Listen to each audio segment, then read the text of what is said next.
Muchísimas gracias, doctor, por haber aceptado la invitación. Y para arrancar con este tema que ha conmocionado no solo al Ecuador, sino ya al mundo entero, la desaparición de 4 niños a manos de militares en Guayaquil. Esto, doctor, nos está recordando a hechos del pasado. Los hermanos Restrepo, allá por los años 1990, fueron desaparecidos a manos de la policía. Y a todas luces apunta que fue un crimen de Estado. Estaríamos hablando de un nuevo crimen de Estado, en este caso, a manos de los militares ecuatorianos. Creo que es importante contextualizar los hechos porque este tipo de situaciones atroces, tragedias, deben convocarnos a la reflexión permanente sobre si militarizar la sociedad como resultado de la inseguridad es o no la salida adecuada para frenar la criminalidad. Partamos de algo. Todos coincidimos en que hay que ser duro con los duros. Es decir, si es que usted tiene grupos de delincuencia organizada que están generando pánico, terror, temor en la sociedad, alarma, sin duda alguna hay que enfrentarlos con todo el peso y la máxima rigurosidad que la Constitución y las leyes de la República le permiten. Y para eso, usted tiene una serie de resortes institucionales, como son los aparatos represivos del Estado, la Policía Nacional, y en casos extremos, pero muy eventuales, cuando existan estados de excepción, la colaboración, la contribución de las Fuerzas Armadas. El problema es que en nuestro país, históricamente, y mucho más durante los últimos años, desde el gobierno de Moreno, durante el gobierno de Lazo, y hoy en el gobierno de Noboa, se asume equivocadamente que ante la criminalidad, entonces la solución es llenar de militares y llenar de policías todas las calles del país, cuando existe abundante literatura, abundantes estudios comparativos y hechos históricos que nos demuestran que la violencia no necesariamente se soluciona con más violencia. Peor todavía, si es que usted saca a los militares a hacerse cargo de temas de seguridad interna, usted está corriendo el riesgo de que agentes uniformados, como son los militares, que no tienen, quiero repetir esto, no tienen la formación suficiente para dedicarse a prevenir y combatir la criminalidad a nivel interno, cometan excesos, abusos y arbitrariedades como lo que hoy estamos viviendo. Porque los militares, y esto hay que meterse en la cabeza, los militares tienen una formación para actuar en conflictos armados, en medio de una guerra. Los militares no hacen un uso progresivo o proporcional de la fuerza, porque a ellos, si salen a enfrentar a un grupo paramilitar, a una guerrilla, a un grupo subversivo, a un grupo terrorista, o si salen a enfrentar el ejército de otro país, porque de pronto hemos sido víctimas de una agresión internacional y nuestras fronteras, nuestro territorio, nuestra soberanía está en riesgo, no van pues los militares con su armamento y apuntan a las extremidades, a las piernas, a los pies, a los brazos del enemigo. No, ellos salen a aniquilar a un enemigo. Al enemigo ellos no le están diciendo, te voy a disparar en las extremidades para tratar de inmovilizarte nada más. No, ellos en medio de un conflicto armado, en medio de una guerra, ellos disparan a matar. ¿Por qué menciono esto? Porque significa que la formación de ellos no se presta para enfrentar temas de seguridad interna. Para eso está la policía. Sin embargo, aquí se ha venido legitimando y validando durante los últimos años que por el miedo, y es legítimo también, tenemos razón de tener miedo, de tener temor, de sentir terror ante los grupos de delincuencia organizada, pero eso ha conducido a que se aplaude y se valide que salgan los militares, cuando en el pasado ya fuimos condenados como país en varias instancias nacionales, internacionales. Hay el famoso caso Zambrano Vélez versus Ecuador de la década de los 90, se decreta un estado de excepción en el gobierno de Durán Ballén. Unos militares allanan un domicilio porque pensaban que supuestamente ahí se escondían unos delincuentes. Se les va la mano en el operativo, matan a 3 personas. Los familiares de las víctimas demandaron ante la Corte Interamericana de Derechos Humanos y el Estado ecuatoriano fue condenado a pagar una indemnización porque esos militares cometieron delitos de lesa humanidad. Ejecución extrajudicial, porque mataron a esas personas, que luego, dicho sea de paso, se descubrió que no eran ningunos delincuentes, que no tenían ningún tipo de antecedente penal, pero los militares pensaban que eran presuntos delincuentes, los golpearon, se les fue la mano y mataron a esas personas. Ejecución extrajudicial. Bueno, hoy estamos a las puertas de vivir otro caso de similares consecuencias, parecido al de los hermanos Restrepo, que en cambio fueron desaparecidos, desaparición forzada por parte de miembros de la Policía Nacional en la época del gobierno de Febres Cordero. Hoy, en cambio, 4 niños que tienen doble vulnerabilidad, triple vulnerabilidad, diría yo. Primero, son niños. Segundo, son negros, son afroecuatorianos. Y tercero, son pobres. Triple vulnerabilidad de esos niños han sido desaparecidos presuntamente por miembros de la Fuerza Aérea Ecuatoriana, porque existen varios indicios que nos hacen colegir que ellos los detuvieron. Hay imágenes de video, les llevaron a un cuartel militar, las prendas de los menores asoman en un cuartel militar, uno de ellos llamó mientras los estaban torturando y alguien dirá, ¿y cómo es que logró llamar mientras los estaban torturando? Porque se presume que en ese cuartel militar alguien les facilitó la línea telefónica para que puedan llamar y luego, claro, ya ellos no aparecen, han sido desaparecidos hasta el momento. Entonces, este es el contexto y debemos entender que cuando se decreta a cada instante estados de excepción, cuando se militariza la sociedad, las garantías del debido proceso se diluyen, porque la gente empieza a normalizar que le detengan a quien venga en gana, por la razón que fuere, exista o no exista fundamento jurídico, la gente empieza a validar que la mano dura, que la bala, que la bota, que el tolete es la salida a estos hechos, sin entender que sin garantías del debido proceso, que sin un Estado de Derecho, cualquier momento puede ser sus hijos, pueden ser mis hermanos, pueden ser sus sobrinos, sus nietos, los que pueden ser víctimas de lo que hoy estos 4 niños lamentablemente han sufrido y hasta el día de hoy no aparecen. Brevemente, en torno a la estigmatización que se está recibiendo en algunas partes de la población. Ahora has comentado el tema de afrodescendientes, hay también temas de por tener tatuajes. Antes era muy usual, los jóvenes querían tatuarse algún símbolo, incluso un lobo, y ahora obviamente está siendo reflejado en una banda delincuencial.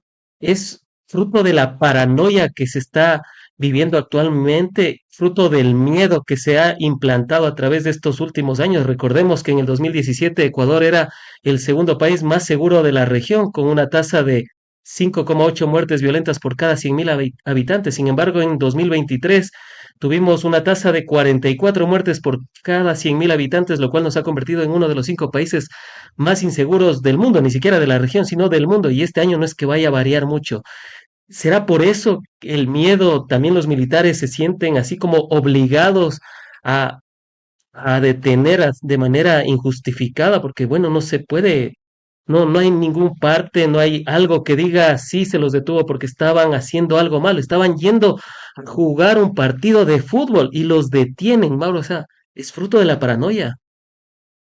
Hay una clarísima criminalización de la pobreza y hay que decirlo con todas sus letras. Criminalización de la pobreza. Yo pregunto, y sé que esto le va a chocar a varias personas, pero yo pregunto, estos militares de la Fuerza Aérea Ecuatoriana habrían perpetrado el mismo operativo en un barrio residencial de clase media, media alta o peor todavía de clase alta. Habrían perpetrado este operativo en contra de niños que de pronto estaban en el sector de San Borondón o de Isla Mocolí o en algún sector de clase alta, de renta, de ingresos elevados acá en la capital de la República? Y la respuesta evidentemente es no, no lo habrían hecho. Por eso yo hablaba de la triple vulnerabilidad de los niños desaparecidos. Niños, negros y pobres. Triple desgracia, entre comillas, para esos niños. Ser niños, ser negros y ser pobres. Aquí hay una fractura de clase que es evidente. Hasta para desaparecer necesitas pertenecer a ciertos círculos y estratos sociales para que tu nombre no quede en el olvido. Esa es la crudeza de la realidad que estamos viviendo. Otra pregunta, si habrían sido 3 niños blancos o mestizos, pero de familias influyentes, ¿no se habría paralizado ya el país? Los grandes medios de comunicación hegemónicos, toda la élite política, el mismo presidente Noboa, ¿no habrían Claro. hecho algo a las 24 o 48 horas máximo de esa desaparición? Pero no lo hicieron.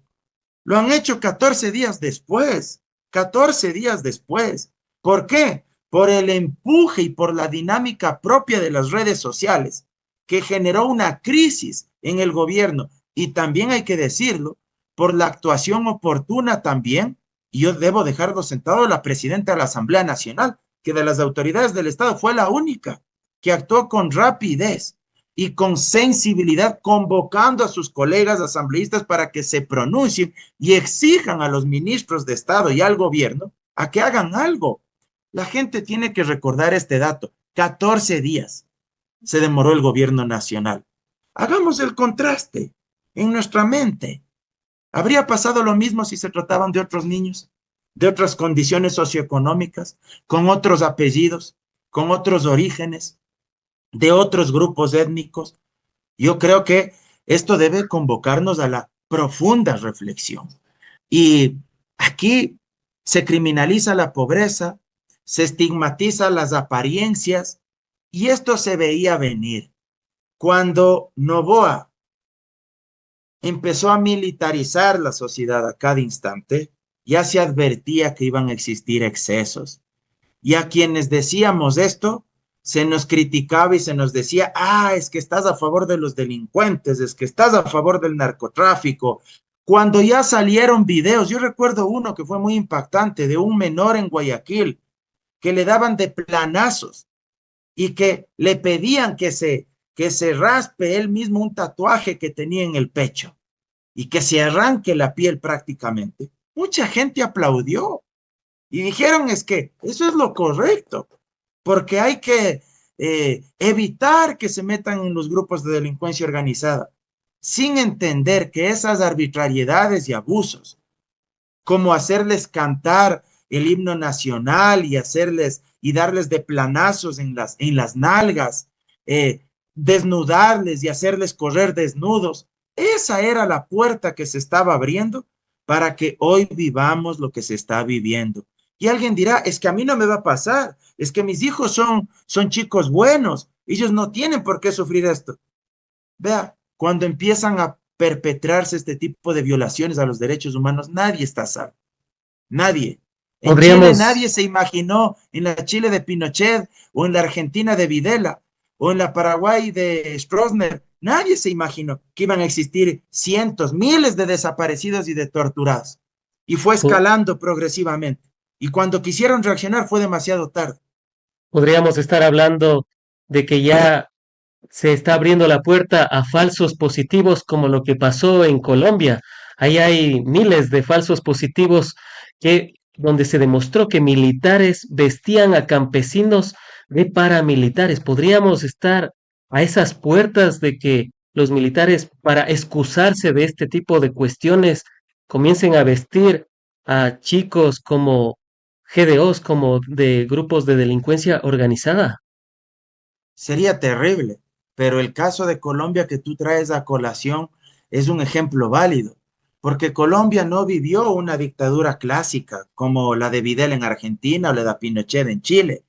De hecho, Colombia se podría decir, entre comillas, ha sido probablemente el país en términos democráticos, al menos formales, no sustanciales, porque la democracia no solo es cambiar de gobierno cada 4 años, pero al menos en términos formales uno podría decir la democracia medianamente más estable de la región. Por eso digo entre comillas, ¿sí?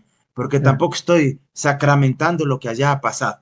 claro, Pero lo que sí sucedía en Colombia, evidentemente, es que en aras de combatir el narcotráfico y de combatir a los grupos subversivos, a las guerrillas que existían, se validó que los militares y la fuerza pública puedan hacer lo que les venga en gana. Y para justificar el trabajo que disque realizaron, se empezaban a montar falsos positivos. ¿Y qué es un falso positivo? Que te monten delitos que nunca cometiste para luego justificar tu desaparición o tu asesinato o tu ejecución extrajudicial. Que se inventen que tu muerte fue resultado de un enfrentamiento y de un cruce de balas con la fuerza pública, cuando tu muerte fue resultado de torturas, de tratos crueles e inhumanos, o directamente de una ejecución extrajudicial por el simple y mero hecho de pronto de ser crítico del gobierno, o de ser crítico del poder, o de tener una visión ideológica distinta de la dominante en ese momento, del poder de turno. Bueno, eso es lo que pasaba en Colombia y fue prosperando y existieron y se descubrieron fosas comunes, desaparecidos, torturados, ejecutados extrajudicialmente, porque no todos eran guerrilleros, no todos eran narcotraficantes, así como acá en el país, no todos son delincuentes, como los niños que actualmente están desaparecidos, 4 niños que salieron de una escuela de fútbol, que fueron a hacer deporte, y que el gobierno esperó la arremetida ciudadana en redes sociales para luego de 14 días recién pronunciarse. Y es una barbaridad lo que hoy dijo, por ejemplo, Novoa, que les va a declarar héroes nacionales, que ya está anticipando que los niños murieron y fueron ejecutados extrajudicialmente. Ya está anticipando que no se va a encontrar los cuerpos, los cadáveres. ¿Está anticipando acaso? Solo estoy preguntando, porque sí parece pues bastante extraño que ella diga que les va a declarar héroes nacionales, o ya sabe él lo que pasó con este tema. Pero vamos más allá. ¿De qué sirve un reconocimiento, loas, declaraciones de héroes nacionales, si la vida es lo que importa? Los padres de los menores no quieren que les declaren héroes nacionales, quieren que regresen sanos y salvos, con vida. La vida no es negociable. Aquí no puede darse lo que decía un periodista, el señor Carlos Vera, que decía que con una indemnización prácticamente esto ya se resolvería, palabras más, palabras menos. No claro. estoy siendo, no estoy repitiendo literalmente, pero en pocas el mensaje fue ese, que siempre hay errores y horrores en la lucha contra los grupos de delincuencia organizada. Ya quisiera yo que le digan a él eso, Claro, que hicieran algún eso familiar o algún con hijo. algún familiar de él, que llegue el gobierno y que le diga, vea, lamento mucho, pero sabe que en la lucha contra la delincuencia organizada siempre hay errores y horrores. Así que disculpará nomás, pero su caso, el de sus nietos, el de sus hijos, es un caso que es resultado de daños colaterales y tenían que sacrificarse por el bienestar del resto de ecuatorianos. Le vamos a indemnizar con tanto. No, no funcionan así las cosas. No se puede ser tan clasista, tan insensible en ese sentido.